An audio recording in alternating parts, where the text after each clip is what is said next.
So now today the news when we say come outside be say they don't arrest 3 of the house masters when we say they involved for the matter. The house masters when we say they're supposed to they in charge of the school. Now the school can write one kind of lengthy letter. They apologize to the public. They try they give the they come they want they say make the student no make the parents make the public no vex, like say they will try their possible way when they'll take try when see the security of their children when they send come their school, so say they will try to make sure say everything go dey the maximum. Now not say for the previous video when we say I talk before I talk say no when we say all these things when we say they go on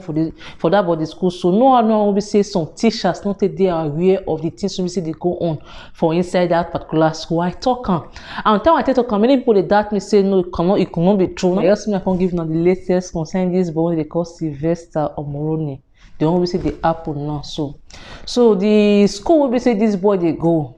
Don't finally come and say I can't write letter, give the public, give the parents and to take give the police when we say they involved for the matter. Now no say number 2 tell when we say they don't arrest 5 of the students when we say they involved for that Sylvester death. So by the way, for people when we say no this particular matter, so I'm talking, if I talk about Sylvester that one 12 years old boy became we say they go one school they call Dowen college for Lekki for that side. So early of this month, so when it be December 1st, we can't hear rumors say this boy so say they sick when we say the family then they come the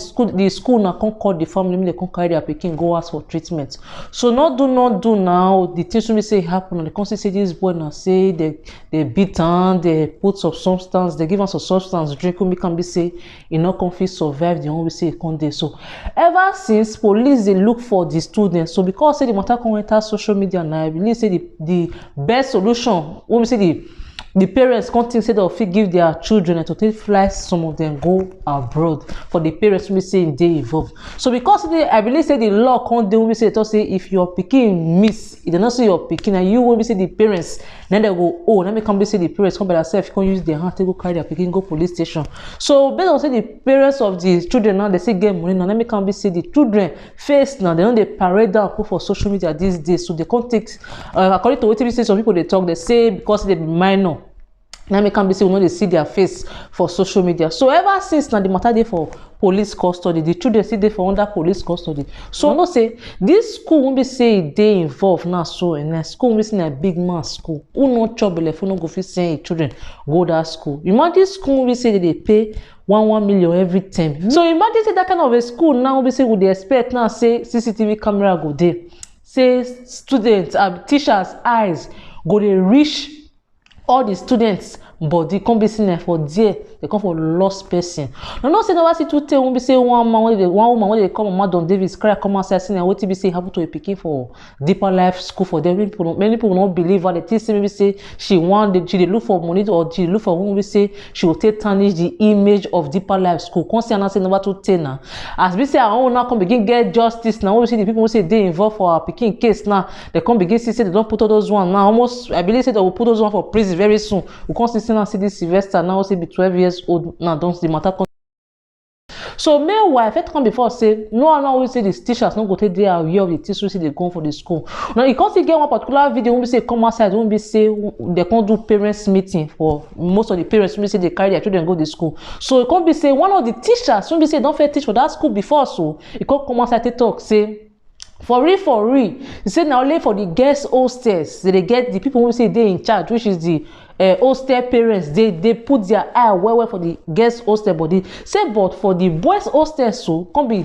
3-story building. Say not only the first story building now the masters go just sit down brekete, you no go even want do anything safe. Say by the time we say they go over here no except for the 2nd story building or the 3rd story building before they go run go there safe. They will be say all the students don't coordinate for what we say all the baba things we say they do. So now will be say for this particular ask master or this teacher, so we say they come and say I come they talk what we say they talk. So the thing be say what make can be say the time will be say they for the school. So what make can be say he not use the mouth take talk come out for the make he use mouth take talk come outside for public, maybe say everybody go take they aware of things we see they go on for the school. We say it can't reach the extent will be say 12 years old pikin can't die before he come outside, because he know say as he come outside now he not get anything to take lose, because after all I be maybe the time we say take day for side the school, so if he talk come outside he go be say they not go pay a salary or the highest they go sack him. He go be say now we say don't come up for the school finish. So I look and say it not make any sense when you come be saying at 9, one come begin dey come outside. So another thing I want to talk again be say the way we say the school still write this letter, when we say they write come outside so I look and say they just they look for the way we say the fit do damage control unto say me not be say because of this Sylvester death so can cause bad market to them. Let me come be say they want to try their possible best. Maybe they take put in that kind of image to the society. Make we not forget say the time we say this Sylvester case happen so and this school talk say na football now they play we say take take get the accident we say get so before they come begin call your parents come. Even because say this the parents of this particular boy so don't carry one kind of lawyer won't be say the money they will take charge as when they take carry that lawyer, the lawyer self even know he work. Now me can be say come be like the fire now come they day for their nyash, come they hit for their nyash. More not forget now say before all this while before when be say all this matter happen so now with force self now be say the school take close. Based on they close their school and moreover no parents because obviously for the thing will be say happen to this boy so I believe say the families now will be say they carry their children go to school and all of them fear say make it be say the thing not go repeat to their children. They feel so I not be saying like oh maybe some because I could see say for social media some parents they talk say if it be say it happen to Sylvester it no come be like say because only Sylvester now they all come close the school when be say the school say they affect their children but they forget say are they been for now they see they for Sylvester parents shoes or now they see they in the other side of the fence so they go even like me they even burn the school self because you know say the way we say it be for Nigeria society these days we say if the matter never happen to them they no go want show sympathy unless the matter don't happen to them they want show sympathy. They feel me so now the way we say I get to me I just see come here come discuss for this matter so and I probably say this particular bond they call Sylvester so maybe say the family so they really see justice because make it serve as a lesson to other body schools when we say they for Nigeria not just body schools make it serve as a lesson to other schools too because most days self for all this kind of baby schools when we say they see so they talk and say not be the students not be your children and not who they concerned about your children self now maybe say now business to them.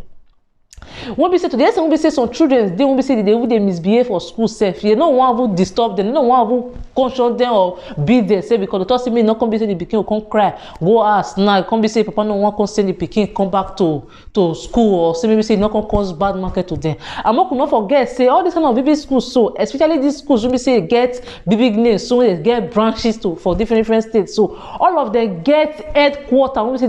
when we say they give all the refund and all the financial I believe all the financial details to when we say we go come back and be say they'll come the competition among themselves to make and be say they'll come bring the highest money give their higher authority. I don't know whether they talk so they make sense. So I just pray say this particular boy so make it see justice for the matter so I go be big lesson. But one particular thing we say different from my say I want to talk be say like me na Ajekpako school na I go for the Ajekpako school we say I go so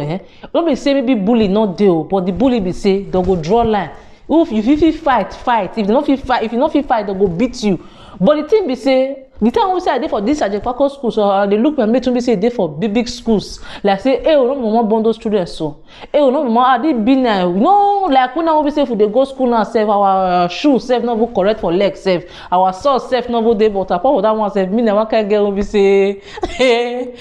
na God the kind of book we say I won't know self na God that make me never know the book not me call the school we say I go I not feel like but what we come say they talk all these things so all jokes aside we say for all this kind of baby school so if all this kind of a thing they go on for baby school so what's come with the difference between people who say they can go at Ajekpako school and people who say they can go at Ajebo school. Dear parents, guardians, as we continue to commiserate with the entire Oromoni family, we also extend our condolences to our students, parents, staff, and indeed the entire Dowen College family on the demise of our beloved son, Sylvester. We would also like you to know that we are working together with the relevant authorities and the Oromoni family to ensure that justice is seen and served in this matter. We understand and appreciate the anxiety and support. We plan to do all needed to ensure that education and future of our dear children is not mortgaged. Investigations are moving along, and we would continue to work with all the relevant authorities. So I want just give summary of what BC they talk. You understand? So they can't talk, say they will try, maybe say all the people who say they involve, all the people who say they involve, maybe say Sylvester mention, so say they go bring and come to justice, say they go see try, maybe say they do everything to see say everything, not go repeat that kind of thing again for the school. So until I see you for my next video.